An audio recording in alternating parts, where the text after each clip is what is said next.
Madam ने जैसे ही उन्होंने ऑफिस की सीट अपनी संभाली, उन्होंने पहली डायरेक्शन दी कि I need drug free Punjab. हमने जितने भी इस किस्म के ड्रग सेलर्स थे, नार्कोटिक सेलर्स थे, रिकॉर्ड याफ्तागान थे, उनके अगेंस्ट एक ऑपरेशन किया और उसमें बड़ी हद तक कामयाबी हुई। ड्रग ट्रैफिकिंग, ह्यूमन ट्रैफिकिंग और आर्म्स की ट्रैफिकिंग में इतना ह्यूज अमाउंट में इन्वॉल्व है। पहले कभी भांग बिकती थी, नस्वार बिकता था, कभी गुटखा बिकता था, चर्स बिकती थी। अब उसने अपनी मॉडर्न फॉर्म ले ली। अब आप ऐसे ऐसे कैप्सूल आ गए जो बच्चों को दिए जाते हैं और वो 3-3 दिन तक उन्हें कहा जाता है जी आप जाग सकते हैं, आपने स्टडी करनी है तो आप वो कैप्सूल लें, लेकिन वो उसके एडिक्ट बनते जाते हैं और by the end of result ये आता है कि वो कभी सुसाइड कमिट कर ले। तो पुलिस इस तरह के जितने भी केसेस यहाँ पर होंगे उनसे आयरन हैंडेडली डील करेगी और जिस किसी ने भी लाहौर का मन खराब करने की कोशिश की होगी उसको एप्रीहेंड करेगी और कोर्ट में पेश करेगी। मंशियात का काम है, यह हमेशा कभी सेंटर में नहीं होता। बॉर्डर के हमारी सब डिवीजन है, वहां पर ये काम होता है। लाहौर जो है पूरे पाकिस्तान में हब ऑफ पुलिसिंग समझा जाता है। हमारी सारी पॉलिसीज जो है वो यहीं बनती हैं। कर है, लिया है, उसके आगे आपका मुजफ्फरगढ़ है, देन आपका रहीम यार खान में हमारी कितनी शहादतें हो चुकी हैं, राजनपुर में हमारी शहादतें हो चुकी हैं।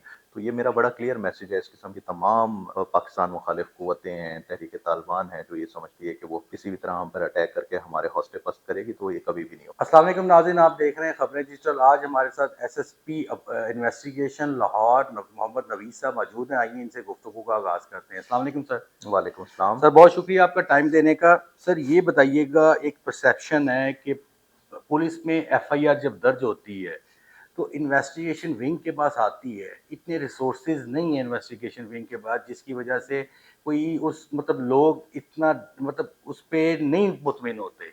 क्या वजूहात हैं? मतलब महकमे की तरफ से कोशिश तो की जाती है लेकिन वसाइल की कमी है, फोर्स की कमी है कि इन्वेस्टिगेशन वो काम विंग के जो लोग हैं नहीं कर सके, उसकी रीज़न क्या है सर?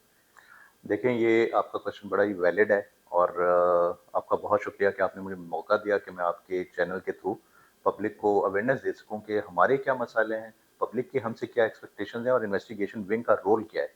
अब जब भी हमारे पास एक एफआईआर रजिस्टर होती है या उससे भी पीछे चले जाएं, 15 की कॉल आती है, तो हमारा जो प्राइमरी पर्पस है, जो पुलिस डिपार्टमेंट बनाया गया है, उसका पर्पस ये है कि उस हम कॉलर को या उस कंप्लेनेंट को हम सेटिस्फाई करें।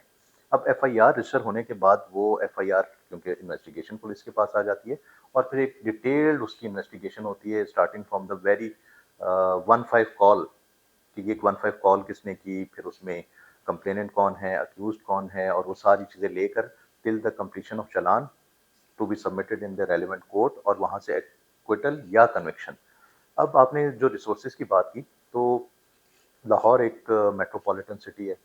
इसकी जितनी आबादी है उस हिसाब से अगर हम अपनी स्ट्रेंथ को देखें तो यकीनन हम तो हमेशा ये चाहते हैं कि हमारी स्ट्रेंथ जो है बढ़ती जाए। एक फार्मूला था जो कि अंग्रेज ने बनाया था कि 495 सिटीजन्स पे एक पुलिस ऑफिशियल हो, लेकिन उस वक्त इतनी चैलेंजिंग सूरत हाल नहीं थी।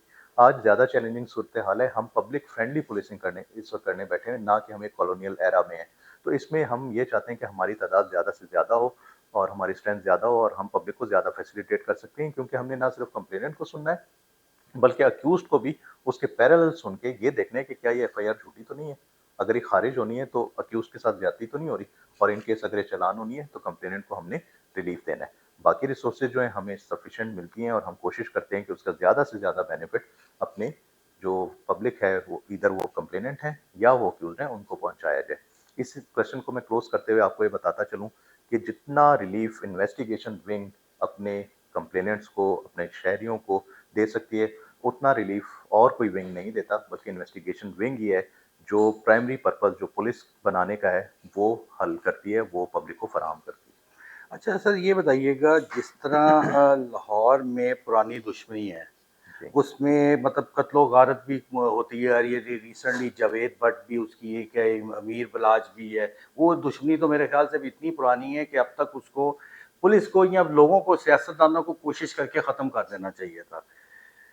सर जावेद भट्ट के जो लोग पकड़े गए हैं, क्या कहते हैं वो? कहते हैं जी हमसे बलाज ने काम करवाया, और जो मतलब बाकी दो दो लोग हैं उन्होंने सरेंडर नहीं किया। इस हवाले से इन्वेस्टिगेशन विंग, सर बताइएगा कहाँ तक इन्वेस्टिगेशन पहुंची है? देखिए, ये केस हाईली सेंसिटिव है लाहौर में। ये जो आपने जिस तरह बताया कि पुरानी दुश्मनियां हैं, तो ये हमारे पास बहुत ज़्यादा डॉक्यूमेंटेड होती हैं। अक्सर आपने सुना होगा कि कचहरी के बाद फायर फायर हो गया, वो जब हम चेक करते हैं तो कोई हार्ट का केस होता है या अटेम्प्ट टू मर्डर का होता है, मर्डर का होता है, और उसमें हम उनको अरेस्ट करके बाउंड करते हैं। और उसमें कोशिश हमारी यही होती है कि जब हम इनको चालान सबमिट करवा दें तो बाहर के alternate dispute dispute resolution committees जो हैं, वो इनकी कहीं सुलह करवा दें और ये मसला हल हो जाए फाइनली। लेकिन टेबल टॉक्स पे जाके लोगों ने अपने इश्यूज़ को हल करना होता है, बट पुलिस इसमें वो ऑथराइज़्ड महकमा नहीं है कि वो जाके इनकी सुलह करवाए। हमारा काम ये है कि जिसने वो अटेम्प्ट की है, जिसने भी लॉ को ब्रेक किया है, हम उसको एप्रीहेंड करें, कॉम्पिटेंट कोर्ट ऑफ लॉ के सामने लेके जाएँ और उसका चालान सबमिट कराएँ और जो कोर्ट ऑफ लॉ है, वो उसकी एक्विटल या कन्विक्शन का फैसला करे। अब जो आपने ये स्पेसिफिक दुश्मनी का बात की, ये डिकेड्स ओल्ड है और सारे लाहौर को ही पता है कि कितनी पुरानी ये दुश्मनी चली आ रही है। इस किस्म की और भी कई दुश्मनियाँ हैं। इसमें जो हमारी जैसे कराची में सीपीएलसी है, लाहौर में अल्टरनेट डिस्प्यूट रेजोल्यूशन कमेटीज़ हैं, वो अपना बड़ा पॉजिटिव रोल प्ले कर सकती हैं और उनको करना चाहिए। जहाँ तक पुलिस का सवाल है, तो पुलिस इस तरह के जितने भी केसेज़ यहाँ पर होंगे, उनसे आयरन हैंडेडली डील करेगी और जिस किसी ने भी लाहौर का अमन ख़राब करने की कोशिश की होगी, उसको एप्रीहेंड करेगी और कोर्ट में पेश करेगी। सर सुनने में आ रहा है कि लोग मतलब काफ़ी लोगों का ये कहना है कि ये दुश्मनी अब तूल पकड़ेगी। इन्वेस्टि आपका क्या ख़्याल है कि एक 250 बंदे की लिस्ट भी जारी की है पुलिस की तरफ से, सर उसमें मतलब क्या लाहे-अमल तैयार कर रहे हैं कि नेक्स्ट टाइम ऐसे वाक़यात होने से पहले ही इन लोगों को स्नब किया जाए? देखिए, जो लोग ये कहते हैं कि तूल पकड़ेगी, तो जैसे मैंने कहा कि इस किस्म की तो दुश्मनियाँ जो हैं वो काफ़ी लोगों की होती हैं। पहले तू तकरार होती है, उस पे 506 की एफआईआर हो जाती है। अगर वो बामुसल्ला हो तो 506 भी हो जाती है और हम उसको चालान भी कर देते हैं। देन वो जब बेल आउट होते हैं, तो उसके बाद वो 337 हर्ट का केस हो जाता है। देन अगर वो भी ये प्रॉपर्ली इनकी सुलह ना हो, क्योंकि पुलिस का जैसे मैंने पहले भी बताया आपको कि हमारा काम ये है कि उनको कोर्ट ऑफ लॉ में ले जाएँ, चालान सबमिट करवाएँ, उनकी कन्विक्शन या एक्विटल का फैसला कोर्ट करे और अल्टरनेट डिस्प्यूट रेजोल्यूशन कमिटीज़ जो हैं, वो इनको बिठा के इनका मसला हल करा दें। अब जब हम इससे आगे बढ़ते हैं, तो यही केस होते-होते मर्डर तक चले जाते हैं। तो ये दुश्मनी तूल जहाँ तक हम समझते हैं पुलिस इनसे बड़ा स्ट्रिक्टली डील कर रही है और ये बिल्कुल ऐसा नहीं होगा कि कैरेट एंड स्टिक पॉलिसी हो, बिल्कुल इनके साथ आयरन हैंडेडली डील कर रही है और तमाम जो इसमें लोग इन्वॉल्व हैं, उनको हम जुडिशियल करवाएँगे। सेकंडली जो आपने लिस्ट की बात की, तो ये लिस्ट जो है हमारा एक रेगुलर फीचर है। पुलिस के पास माज़ी ऐसी में भी लिस्ट होता रहा है। ये रेगुलर फीचर है, हर 15 डेज़ में, 30 डेज़ में हम ऐसी लिस्ट को बना के रखते हैं। वो कोई एक आध लिस्ट जो है वो जब बाहर निकलती है, लोगों को पता चलता है, तो उसके भी प्रोज़ एंड कॉन्स हैं। प्रोज़ में क्या है कि एक खौफ की लहर फैलती है और वो आम पब्लिक के लिए तो बहुत ही अच्छी चीज़ है। ऐसे गुंडे बदमाशों में फैलती है, जो कि छोटा-मोटा क्राइम कर रहे होते हैं। उनके ज़हन में ये होता है, यार मेरा नाम तो नहीं आ गया। क्या पुलिस मेरे घर रात को रेड तो नहीं कर देगी? मुझे पकड़ के ले तो नहीं जाएगी? तो इसमें से बहुत सारे ऐसे होते हैं जो ऑटोमैटिकली सरेंडर कर देते हैं। वो थाने पहुँच जाते हैं कि जी अगर मेरा नाम है तो मैं स्टाम्प पेपर लिख कर देने को तैयार हूँ शरीफ लोगों के, जो कि श्योरिटी देंगे कि मैं अब इस किस्म के क्राइम में इन्वॉल्व नहीं हूँ। इसमें किस किस्म के लोग होते हैं? इसमें मंशात फरोश होते हैं, इसमें नाजायज़ असला बेचने वाले लोग होते हैं, इसमें इस किस्म के लोग होते हैं जो चलते-फिरते ईव्स टीज़िंग में इन्वॉल्व होते हैं, जो शरीफ बच्चों को तंग करते हैं, जो हवाई फायरिंग करते हैं। तो इस किस्म के इसमें लोग होते हैं और आहिस्ता-आहिस्ता ये लिस्ट जो है, हमारी ये बुनियादी ज़िम्मेदारी है पुलिस की कि हमें पता हो कि हमने किसको टारगेट करना है ताकि माशरे में अमन रहे। आम शहरी अमन से अपनी ज़िंदगी गुज़ार सके, ना कि वो ऐसे लुच्चे-लफंगों के, ऐसे डाकुओं, डकैतों के, ऐसे बदमाशों के नरगे में रहे और वो अपनी ज़िंदगी सुकून से ना गुज़ार सके। आपने मंशियात की बात की। वज़ीर आला पंजाब मरियम नवाज़ शरीफ साहिबा का विज़न है जिस पे ऑपरेशन विंग भी, सीआईए भी, इन्वेस्टिगेशन विंग भी मंशियात को कंट्रोल करने में बहुत किरदार अदा कर रहे हैं लाहौर में। अब ये बताइएगा ये जो कॉलेजेस, स्कूल्स और ये जो पॉकेट्स मनी है पिछले दिनों आया था ड्रोन के ज़रिए में, इनको सर ख़त्म करने के लिए क्या इक़दामात कर रहे हैं? अगर आपका कोई मतलब इन ऑपरेशन से झूठा पर्चा देता है 9C का, तो उसको ख़ारिज करने में कोई हेजिटेशन तो नहीं होती कि हमारा जो पिछला भाई है जिसने पर्चा दी है, वो मतलब इसमें इन्वॉल्व हो जाएगा? इस हवाले से सर बताइए नाज़रीन को। देखिए, 3 चीज़ें ऐसी हैं जिसमें इल्लीगल मनी इन्वॉल्व है और बड़े ह्यूज लेवल पे वो इन्वॉल्व है। पूरी दुनिया में ये बड़ा ही एक जो क्रिमिनल हमारा जस्टिस सिस्टम है उसमें ये चीज़ मानी जाती है कि एक तो ड्रग ट्रैफिकिंग, ह्यूमन ट्रैफिकिंग और आर्म्स की ट्रैफिकिंग। अब इसमें इतना इल्लीगल पैसा है और इतना ह्यूज अमाउंट में इन्वॉल्व है कि जितने भी क्रिमिनल एलिमेंट्स हैं वो जब भी उन्हें पैसा इकट्ठा करना होता है तो इन 3 चीज़ों में आते हैं। अब जैसे मैंने बात की कि ड्रग्स की ट्रैफिकिंग। अब मंशियात पे अगर हम देखें तो पहले कभी भांग बिकती थी, नस्वार बिकता था, कभी गुटखा बिकता था, चर्स बिकती थी, ठीक है? हेरोइन बिकती थी। अब उसने अपनी मॉडर्न फॉर्म ले ली। जो आपने स्कूल कॉलेजेस की बात की, अब आप ऐसे-ऐसे कैप्सूल आ गए हैं, जो बच्चों को दिए जाते हैं और वो 3-3 दिन तक उन्हें कहा जाता है जी आप जाग सकते हैं, आपने स्टडी करनी है तो आप वो कैप्सूल लें, लेकिन वो उसके एडिक्ट बनते जाते हैं और बाय द एंड ऑफ वो उनकी एडिक्शन का रिजल्ट ये आता है कि वो कभी सुसाइड कमिट कर लेते हैं और वो पता चलता है जब उनका जहाँ-जहाँ पोस्टमार्टम कराया गया तो पता चला कि वो ड्रग एडिक्ट्स थे, वो कैप्सूल्स उनको दी गई थी। पार्टीज़ हाँ, होती हैं, वहाँ पर उनको ड्रग कैप्सूल दे दिया जाता है कि आप ले लें, you can forms dance change for the होते होल जा रहे नाइट, ठीक है ना? इस किस्म की चीज़ें। तो ये इस पे मैडम ने एक जैसे ही उन्होंने ऑफ़िस की सीट अपनी सँभाली, उन्होंने पहली डायरेक्शन दी कि I need drug free Punjab. उस ड्रग फ्री पंजाब का असर ये हुआ कि हमने जितने भी इस किस्म के ड्रग सेलर्स थे, नारकोटिक सेलर्स थे, रिकॉर्ड याफ्तागान थे, उनके अगेंस्ट एक ऑपरेशन किया और उसमें बड़ी हद तक कामयाबी हुई। हमने अपनी बॉर्डर्स पे स्ट्रिक्ट चेकिंग स्टार्ट कर दी, जो अक्रॉस बॉर्डर थे, क्योंकि मैं उस वक्त डीपीओ भक्कर था, हमने वहाँ पे भी काम किया। अक्रॉस जो हमारे डिस्ट्रिक्ट लगते हैं, डीआई खान से ज़्यादा हमारी बॉर्डर है, वहाँ पर हमने काम अपना शुरू करवाया और हमने उनको बिहाइंड द बार्स लेकर आए और उनको कन्विक्शंस भी करवाई। इसके लिए प्रैक्टिस चल रही है। नेक्स्ट आपका क्वेश्चन ये है कि अगर किसी से हमें पता चलता है अब इन्वेस्टिगेशन विंग में कि किसी ने झूठा पर्चा दिया है तो हम खारिज करते हैं। हमने मोर देन 20 एफआईआर ऐसी खारिज कर दी हुई हैं। जबकि आपने चार्ज जी, किया। और हमने 20 एफआईआर ऐसी खारिज कर दी हुई हैं जहां हमने चेंज ऑफ इन्वेस्टिगेशन फील की कि चेंज होनी चाहिए। हमने वो इन्वेस्टिगेशंस भी चेंज की हैं और इसमें बिल्कुल क्लियर हमारी डायरेक्शंस हैं। हमारी ऑपरेशंस की जो है मीटिंग्स होती रहती हैं, जॉइंट मीटिंग्स, जिसपे बड़ी क्लियर डायरेक्शंस हैं कि जो आपने एफआईआर देनी है वो असल कल्प्रिट्स पे देनी है, ना कि किसी बेगुनाह मासूम बंदे पे। अच्छा रवीश साहब ये बताइएगा, आपने डीपीओ मियाँवाली भी सर्व किया, हमला हुआ था, उसको आपने खुद अपने जवानों के साथ फेस किया था जाके। आप ये बताइएगा, मतलब आप भक्कर भी रहे हैं, कुशाब भी डीपीओ रहे हैं, कौन-कौन से पंजाब में ऐसे पॉकेट्स हैं जो आइंदा आने वाले मुस्तकबिल में खतरे की घंटी बजा सकते हैं, पंजाब में दहशतगर्दी के हवाले से? देखिए, इस वक्त तो हम लाहौर में यहाँ पर बैठे हुए हैं और ये लाहौर जो है पूरे पाकिस्तान में हब ऑफ पुलिसिंग समझा जाता है। हमारी सारी पॉलिसीज़ जो हैं वो यहीं बनती हैं। मैं खुद क्वेटा से हूँ, हम टीवी पे देखते थे कि पंजाब की पुलिस क्या कर रही है, तो हमें भी इस तरह से यहाँ पे करना चाहिए। जब मैं गिलगित में था तब भी हम देखते थे कि सिर्फ टीवी पे देख के और यहाँ के ऑफिसर से बातचीत करके इनकी पॉलिसी लेकर हम उन पॉलिसीज़ को वहाँ इम्प्लीमेंट करते थे। मैंने यहाँ लाहौर में सर्व किया 2015 से लेकर 19 तक। बहुत ज़्यादा लर्निंग हुई। फिर मुझे जब डीपीओ लगाया गया, हमने कई जाके नो गो एरियाज़ जो हैं वो हमने क्लियर करवाए।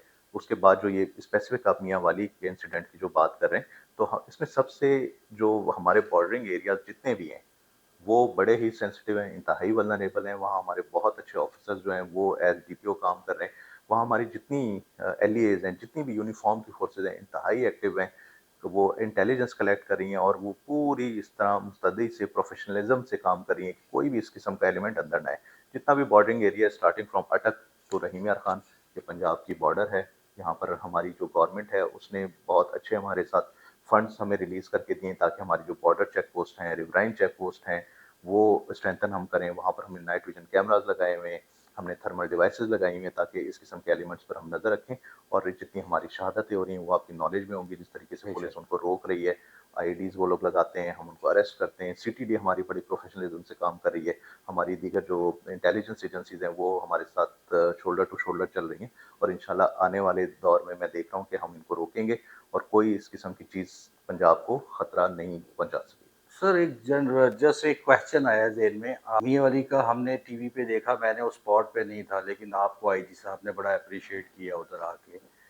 कभी कोई ऐसा, बीइंग अ पुलिस ऑफिसर तो आपको कभी डर लगा ही नहीं होगा। कभी ऐसा हुआ कि आप किस इलाके में आ गए हैं कि इस तरह की रेजिस्टेंस, इस तरह का हमला, वो ऐसा दहशतगर्दों का हमला था कि शायद कम ऐसे हमले, मेन जो टारगेट होता है।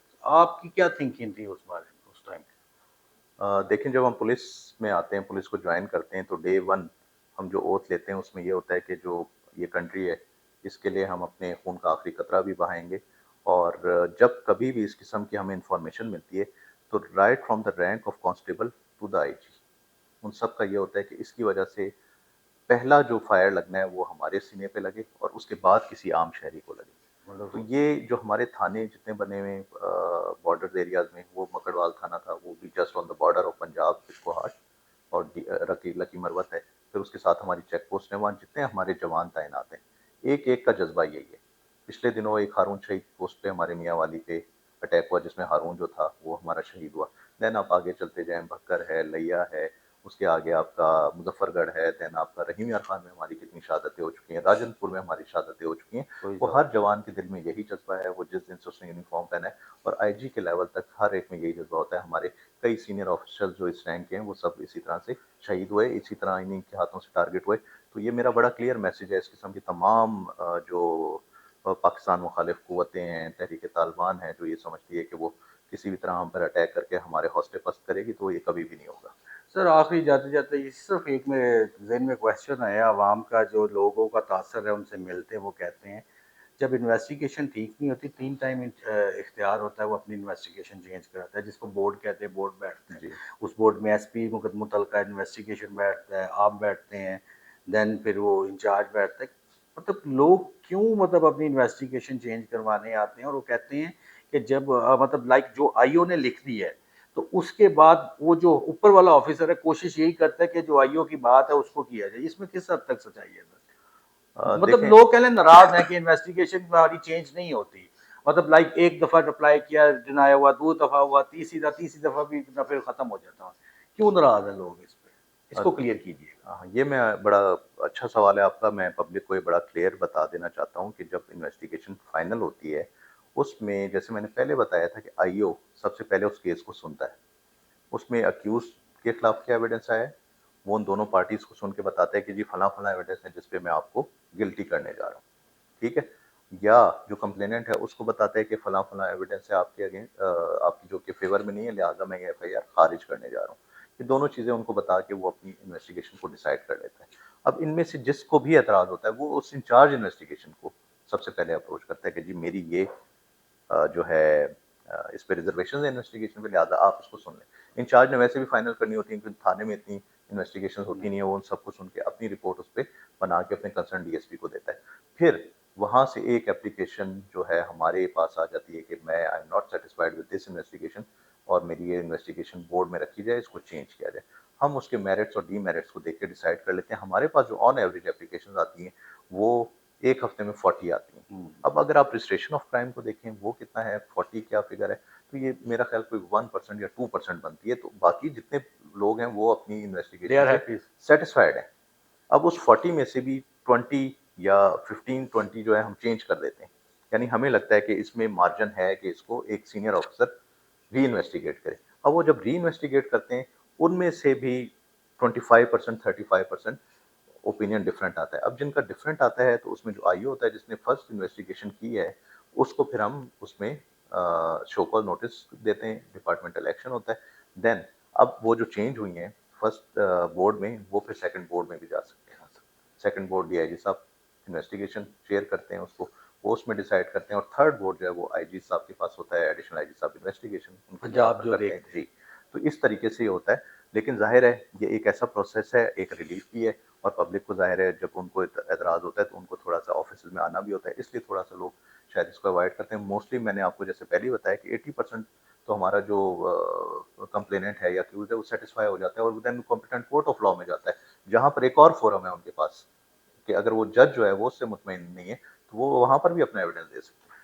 सर आखिरी सिर्फ छोटा-सा सवाल है कि पर्ची सिस्टम आपको मिलना हो, या किसी बीइंग अ लाहौर में पुलिस अफ़सर को मिलना हो, या किसी की सिफ़ारिश या उसका कोई अप्रोच या पर्ची, किस तरह सर इसको जो आपका ऑफ़िस कैसे डील करता है इससे? देखें, हमारे दरवाज़े तो मैं कई दफ़ा मैसेज दे चुका हूँ और हर ऑफ़िसर ये मैसेज दे चुका है, हमारे तो आईजी साहब के भी दरवाज़े हर वक़्त ओपन हैं। तो हमारी ये कैसे हो सकती है कि हम अपने दरवाज़े किसी के लिए भी बंद करें? लोग जैसे बेहतर समझते हैं हमारे ऑफ़िस में आएँ, मैंने तो कभी किसी को भी मना नहीं किया, किसी ऑफ़िसर ने किसी को मना नहीं किया। आप देख सकते हैं जितना हमारे इस ऑफ़िस में आवाम होती है, आमदरफ़्त बहुत ज़्यादा। बहुत ज़्यादा आमदो-रफ़्त होती है। अब बल्कि आप बोर्ड के दिन आएँ तो आपको तो लगेगा कि ये पुलिस का ऑफ़िस ही नहीं है, ये तो अवाम का ऑफ़िस है। और खुली कचहरी का भी ऑर्डर है, हमने यहाँ पर आवाम के लिए बैठने के लिए बहुत अच्छी जगह बनाई हुई है, वेटिंग एरिया हमारा देख लें। और हम मेरा ख़्याल सुबह आके 5-6 बजे तक जितनी इन्वेस्टिगेशन में मीटिंग होती हैं, हर ऑपरेशन में भी ऐसे ही है, और मैंने हर जगह देखा है कि पब्लिक जब तक हमसे मिल नहीं लेती, उनको सुकून नहीं होता, तो वो अपनी बात जब तक हम तक कन्वे नहीं कर देते, हम उन्हें पेशेंटली सुनते हैं और कोई पर्ची की ज़रूरत नहीं है। यहाँ पर आएँ, हमसे मिलें, हम राउंड द क्लॉक उनके लिए अवेलेबल हैं, हमारा नंबर इनके पास है, मेरा नंबर है, मेरा व्हाट्सएप नंबर है, मेरे स्टाफ का नंबर है, मेरे पीएसओ का नंबर है, हर बात मुझ तक पहुँचती है। ये भी इससे हटकर 1787 जो आईजी साहब का नंबर है, कंप्लेंट नंबर, वो है, वो अवेलेबल है, वो भी फ़ौरन मैसेज हम तक आ जाता है। देन हमारा जो फीडबैक सेल हमने बना दिया है, उस फीडबैक सेल में हमने बहुत अच्छी एक चीज़ ये रखी है कि जैसे ही एफआईआर रजिस्टर होती है, तो उनसे फीडबैक लेना वो लाइव शुरू हो जाते हैं कि क्या आप इस तफ्तीश से मुतमईन हैं? क्या आपकी रिकवरी हो गई है? वो लाइव हमारे पास चलता जाता है, हर एफआईआर का फीडबैक हमारे पास आ रहा है, अनटिल एंड अनलेस उसका चालान कॉम्पिटेंट कोर्ट ऑफ लॉ में सबमिट नहीं हो जाता। Thank you very much sir, आपका बहुत शुक्रिया वक्त देने का। आपका भी बहुत शुक्रिया।